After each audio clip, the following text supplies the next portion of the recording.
ഇന്ന് തന്നെ ഡൗൺലോഡ് ചെയ്യൂ. കാണൂ നിങ്ങളുടെ ഫേവറേറ്റ് ഷോസ്. നിങ്ങളുടെ പ്രൈവറ്റ് ഏരിയയാണ് ബെഡ്റൂം. ഞാനിവിടെ ഇരുന്ന് നിങ്ങൾക്കൊരു ബുദ്ധിമുട്ടും ഉണ്ടാക്കുന്നില്ല. ഒരു കാര്യം ചെയ്യാം, നമുക്ക് എല്ലാവർക്കും കൂടി ഹാളിലേക്ക് പോവാം.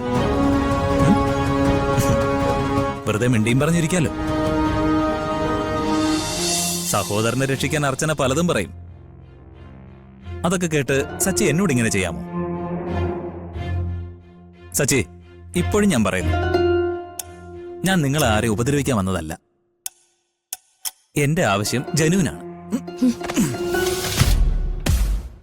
അനൂപിനോട് എനിക്ക് നേരിട്ട് ചോദിക്കണം. അവൻ കാരണം ഇല്ലാതായത് എന്റെ പെങ്ങളാ. നിങ്ങൾ അവനെ എങ്ങനെ ഒളിപ്പിച്ച് താമസിപ്പിച്ച ഞാൻ എങ്ങനെ അത് ചോദിക്കും? നിങ്ങൾ തന്നെ പറ, എവിടെയാ അവനെ ഒളിപ്പിച്ചത്? എന്റെ ആളുകൾ നാലുപാട് അന്വേഷിക്കുന്നുണ്ട്. പക്ഷേ ഇതുവരെ ഒരു സൂചന പോലും കിട്ടിയിട്ടില്ല. അത്രയ്ക്ക് വിദഗ്ധമായിട്ടാ നിങ്ങൾ അവനെ ഒളിപ്പിച്ചത്.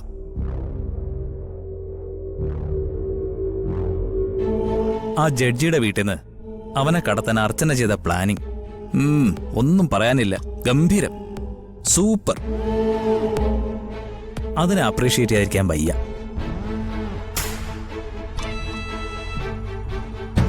സത്യത്തില് അർച്ചന ഞങ്ങളുടെ ഭാഗത്ത് നിൽക്കേണ്ട ആളാ.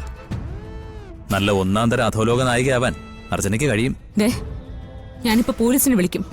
നിങ്ങളും നിങ്ങളുടെ ആളുകളും ജയിലിലും ആവും. അത് വേണ്ടെങ്കിൽ മര്യാദയ്ക്ക് പോവാനാ പറഞ്ഞത്.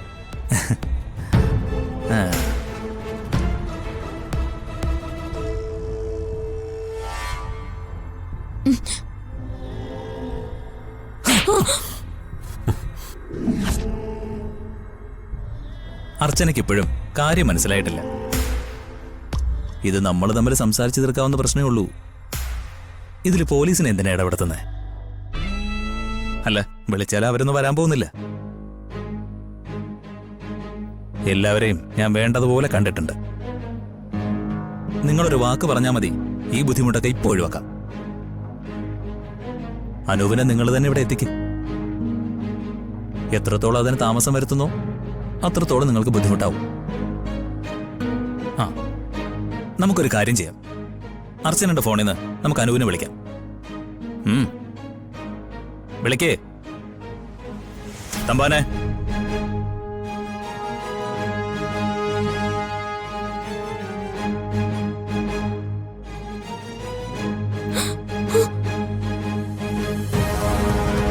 വിളിക്കടി.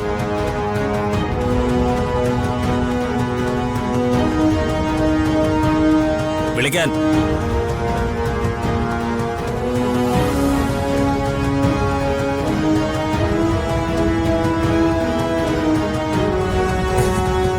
കിട്ടുന്നില്ല അല്ലേ?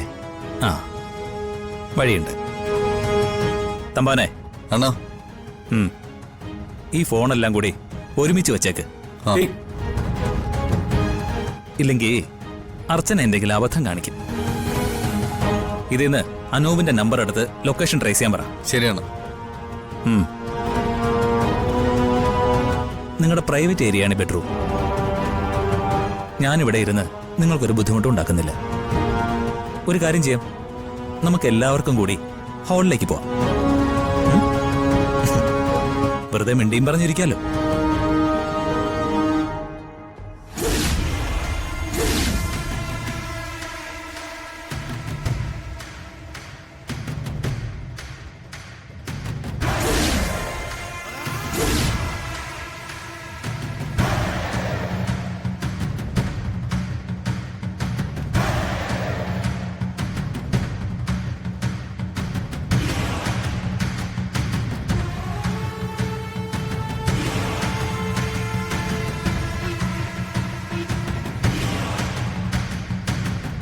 സ്നേഹേ, ഇതിനകത്ത് ഇങ്ങനെ ഇരുന്ന പുറത്തെന്താ നടക്കുന്നതെന്ന് അറിയാൻ പറ്റില്ലല്ലോ.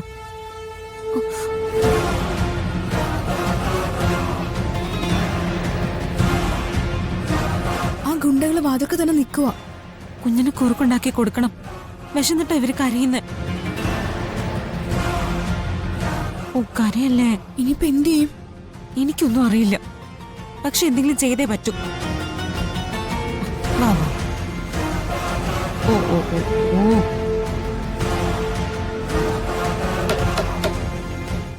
ഡോറി മുട്ടുന്നു. തുറക്കണ്ട. തുറക്ക്. അണ്ണാ ഇതാ പിന്നെ തട്ടുന്നു. വാതിൽ തുറക്കാൻ. തുറക്കാനാ പറഞ്ഞേ.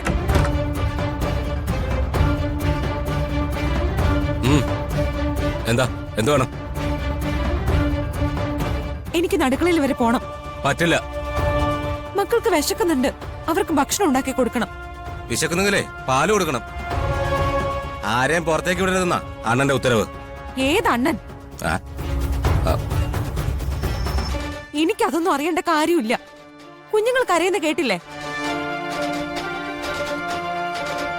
എനിക്ക് അടുക്കളയിലേക്ക് പോയേ പറ്റൂ. ദേ, കുഞ്ഞുങ്ങൾക്ക് വിശന്ന എന്റെ സ്വഭാവം മാറും. ഞാൻ പറഞ്ഞേക്കാം. ശരി, ഞാൻ അണ്ണന്റെ അടുത്തും ചോദിക്കട്ടെ.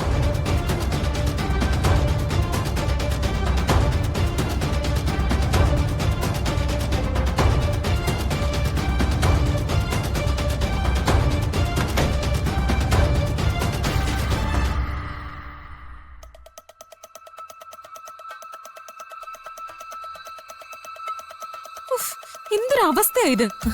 അവക്കറിയില്ലേ, ഇതെല്ലാം വരുത്തി വെച്ചതല്ലേ. പിന്നെ എന്ത് വേണമായിരുന്നു? സച്ചേട്ടൻ അനൂപേട്ടനെ ആ ഗുണ്ടകളുടെ കയ്യിൽ കൊല്ലാൻ കൊണ്ട് കൊടുക്കണമായിരുന്നോ? നിങ്ങൾ ഇങ്ങനെ വഴക്കിടാതെ. എന്തായാലും കുറച്ചുകൂടെ നോക്കാം. കുറച്ച് പ്രശ്നങ്ങളൊക്കെ തീർന്ന ആ ഗുണ്ടകൾ പോവോ നോക്കാം.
എന്തിനാടാ ഇങ്ങനെ കത്തി കാണിച്ച് പേടിപ്പിക്കുന്നത്?